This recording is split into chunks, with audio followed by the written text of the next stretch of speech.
Like clockwork, I've considered marking it on a menstrual calendar. Her persistent spirituality has not menopause, though her going to church and praying has. I've tried to explain the ways that I do not bend. I was not born with the muscles to stretch myself towards God. And she said that she doesn't need me to believe in God, just something, anything. But I've always believed in a lot of things.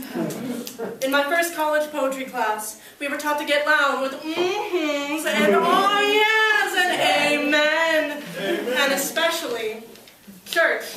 A word for when we were the nails that the words hammered into our convictions, like Jesus just walked up and punched us in the face. And call me sacrilegious, but if you'd heard the poetry that I have heard, you'd consider this a compliment from me to Jesus' fists. My mother is Hispanic, so I was raised being told that no one would be so permanent in my life as family.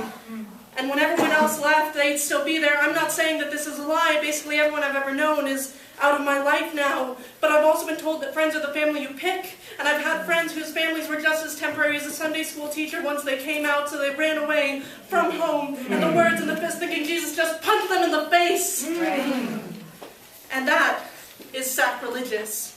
Because I don't know Jesus, but I know Jesus doesn't know homophobia. And I believe in Islam, I don't believe in the guy. And I believe in beautiful people and the beautiful way they look at me, like I'm beautiful. And remembering I haven't purged in 3 months and I was saved so simply, as though the addiction just forgot itself and tripped over its words. And was too embarrassed to call me back once it told me it loved me. And I told it I loved it too, but not like the way she touches my stretch marks. And not to mention the way she makes me say shit and fuck and Jesus. All in the same breath, but those are some religious experiences I don't need to share with my mother. My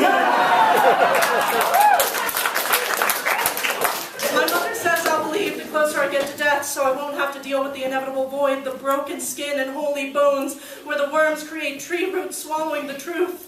Becomes easier day by day, like a pillar 100 at a time of reality, and I tell her, every day I learn to bend differently. And one day, I'll learn to touch the tips of my toes and reach up and touch the place where my thoughts learned their flight or fight response and kept fighting to understand where my bones come from and how I can find out just as much from the learned astronomer and Walt Whitman, because at the end of the day, I'm not stardust anymore. And the Milky Way may have nursed my atoms, and my mother may have nursed my young and simple self, but my body may seem as foreign to her as the broken open sky during a lightning storm. And I know my anger can be deafening and no one hears it quite like she does, but I just want her to know the sky and I were not empty.